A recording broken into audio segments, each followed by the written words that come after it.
ഉരുൾപൊട്ടൽ ഭൂപ്രകൃതിയും ജീവിതവും മാറ്റിമറിച്ച വയനാട് ചൂരൽമലക്കാർക്ക് ഈ തദ്ദേശ തെരഞ്ഞെടുപ്പ് വളരെ പ്രധാനപ്പെട്ടതാണ്. ദുരന്തത്തിന്റെ ബാക്കിയെന്നോണം പലയിടത്തായി ചിതറിപ്പോയവർ വോട്ടുവണ്ടിയിലാണ് ഇന്ന് പോളിംഗ് സ്റ്റേഷനുകളിൽ എത്തിയത്. വയനാട്ടിൽ നിന്നും ലിനറ്റ് വർഗീസ് തയ്യാറാക്കിയ റിപ്പോർട്ട് കാണാം.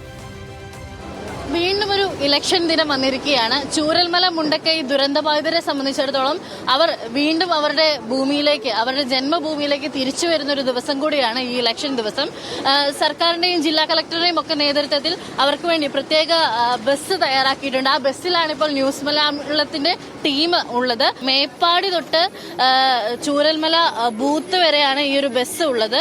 നിലവിൽ നമ്മോടൊപ്പം ഇവിടെയുള്ള യാത്രക്കാർ തന്നെ ചേരുന്നു. അമ്മ എവിടെയാണ് താമസിക്കുന്നത്? ചുണ്ടയിലാണ്. ആദ്യം എവിടെയായിരുന്നു താമസിച്ചുകൊണ്ടിരുന്നത്? വോട്ട് ചെയ്യാൻ പോവുകയാണല്ലേ? ഇതിനു മുമ്പ് ഈ ഒരു ദുരന്തം ഉണ്ടായതിനു ശേഷം അങ്ങോട്ടേക്ക് വന്നിട്ടുണ്ടോ? വന്നിട്ടില്ല. ഈ ഒരു ഇലക്ഷൻ ദിവസമാണ് വീണ്ടും തിരിച്ചെത്തുന്നത്. സ്വന്തം നാട്ടിലേക്ക് വരുമ്പോൾ എന്താണ് തോന്നുന്നത്? വിഷമം തന്നെ. വിഷമമാണ്. ഈ വീണ്ടും ഒരു ഇലക്ഷൻ വന്നിരിക്കുകയാണ്. പണ്ടത്തെ ഒരു ഇലക്ഷന്റെ ഓർമ്മ എന്താണ്?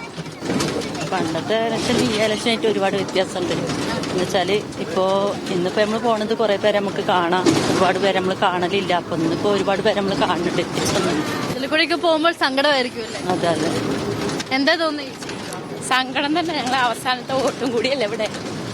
പിന്നെ എന്താന്ന് പറയാ, എല്ലാരും ഒന്ന് കാണാന്ന് പറഞ്ഞിട്ടാ വന്നത്. ഇവരുടെ ഒപ്പം കഴിഞ്ഞ തവണ വോട്ട് ചെയ്യാനെത്തിയ പലരും ഇന്ന് ഇവരുടെ ഒപ്പം ഇല്ല. ചൂരൽമല മുണ്ടക്കൈ ഇപ്പോൾ ഈ ഒരു ദുരന്തത്തിന് ശേഷം വീണ്ടും ഒറ്റയൊരു വാർഡാക്കിയിട്ടാണ് ഇത്തവണ തെരഞ്ഞെടുപ്പ് നടത്തുന്നത്. ചേച്ചി എവിടെയാണ് ഇപ്പൊ താമസിക്കുന്നത്? ഇപ്പോൾ മേപ്പാടി കുന്നമംഗലം വയലി വരുന്ന സ്ഥലത്ത്. ഈ ദുരന്തം ഉണ്ടായതിനു ശേഷം ആദ്യമായിട്ടാണോ വീണ്ടും ഇങ്ങോട്ട് വരുന്നത്? ഇല്ല, ഞങ്ങൾ ഇടയ്ക്ക് വരും. നമ്മളെ നാടല്ലേ, ഇടയ്ക്ക് വന്ന് പോവാറുണ്ട്. എന്നിപ്പോ ഇലക്ഷനായിട്ടാണ് ഇപ്പൊ എല്ലാരും കൂടെ ഒന്നിച്ച് കാണാലോ എന്നുള്ള ഒരു സന്തോഷം കൂടി ഉണ്ട്. പിന്നെ ഒരു വിഷമവും ഉണ്ട് ഇങ്ങനെ വരുന്ന ഒരു വരവ്. കഴിഞ്ഞ തവണത്തെയൊക്കെ ഇലക്ഷൻ ഇതുപോലെ തന്നെയായിരുന്നു, വലിയ രീതിയിലുള്ള ആഘോഷങ്ങളൊക്കെ ആയിരുന്നു. ഇത്തവണ സ്ഥാനാർത്ഥികളെ കാണാൻ പറ്റിയോ? കാണാൻ പറ്റില്ല, അങ്ങോട്ട് വന്നിട്ടില്ല, സ്ഥാനാർത്ഥിയായിട്ട് വന്നിട്ടില്ല. ഞാൻ ചുണ്ടയിലെ താമസം, അവിടെ എത്തിയിരുന്നു.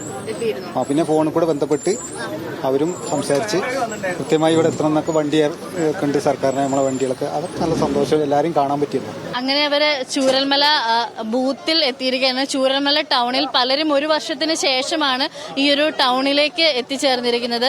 ഈ ബസ്സിലുള്ള ദുരന്തബാധിതര് ഇത്തവണ വോട്ട് ചെയ്യാൻ വേണ്ടി ചൂരൽമല ബൂത്തിലേക്ക് എത്തുകയാണ്.